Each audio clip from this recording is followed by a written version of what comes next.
Hello. There is a type of character I begin to see people are attributing to God.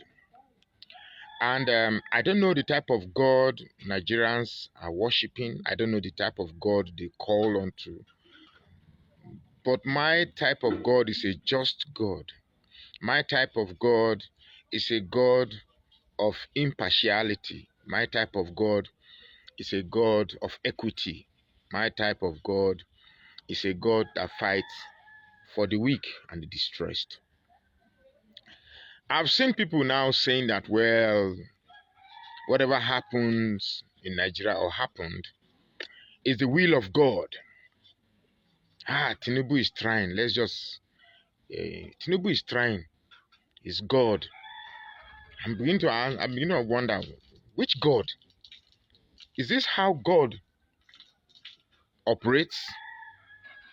Is this how God operates?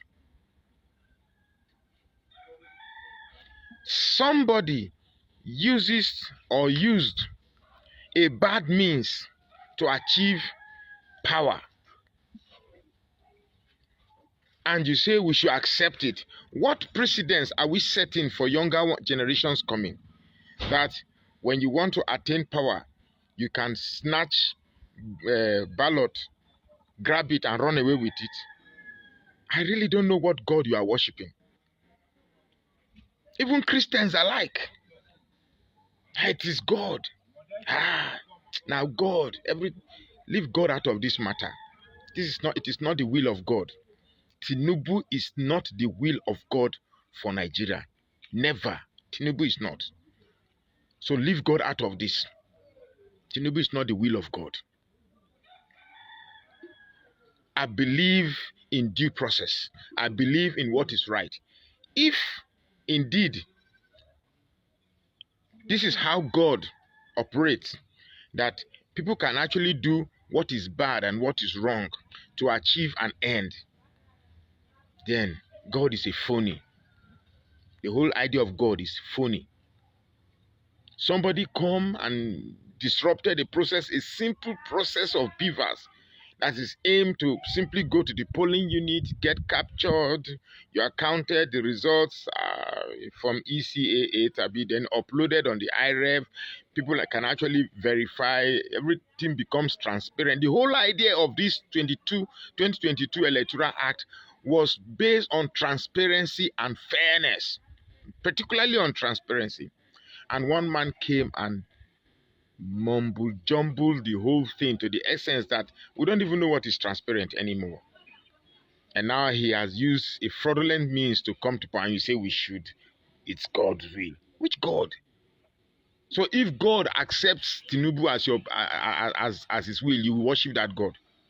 And what kind of God we see his creation, people being murdered, people being maimed, injured, slashing ballots, police running away with ballots, threats of people based on their tribes, and all the things we witness, and you say it's the will of God. You better go and check what type of God you are worshiping, because that's certainly not my God. Leave God out of this. God is not a criminal.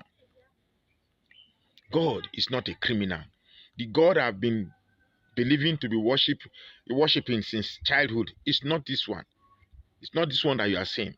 So God cannot accept Tinubu as your president.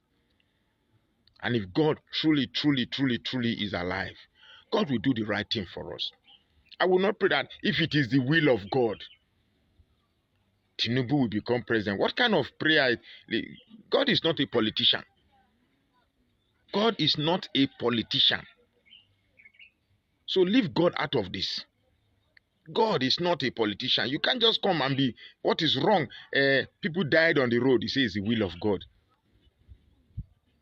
Somebody went to hang himself, grab an electric cable and dies. It's the will of God. If such a thing happens here in the north, Allah ya kare. Abunde Allah ya so. A driver gets drunk and drives carelessly and causes accidents with people dying people laying dead on the road. That is the will of God. You cannot attribute your mistakes and your excesses and your failures and say it's the will of God. God is not a God of failure.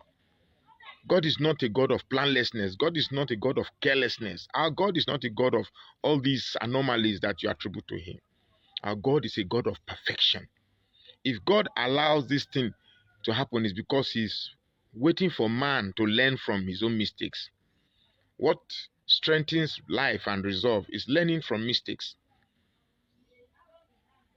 If God allows these things to happen, it's not because it is his ways, because he wants us to learn from our mistakes. There are things that God has left perfectly for our control, and that is the will, our will to do something.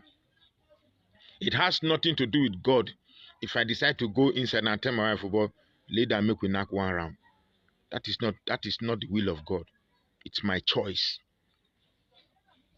It has nothing to do with God if I decide to go into my room now and switch off the light or switch on the light or open my fridge, take a bottle of water, because it's a program.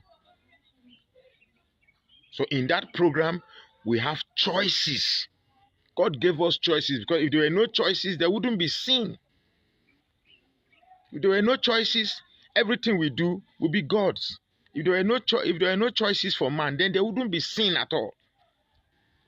So God gave us the ability to make choices, and we are responsible for our choices.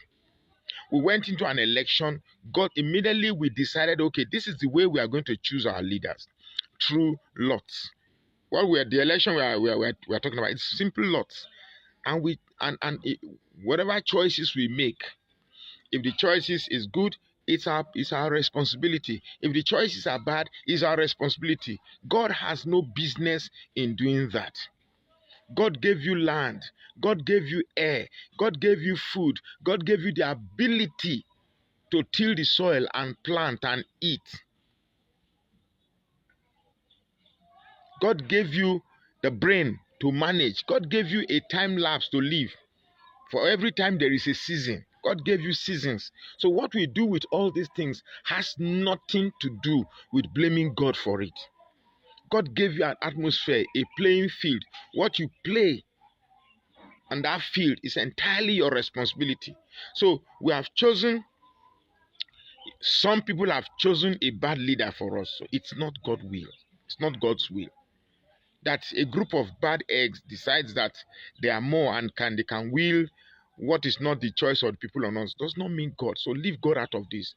God is not a criminal. So let's not say it is God's will. It's never God's will. It is a will of a few disgruntled elements. We must right what is wrong. Peter Obi is coming.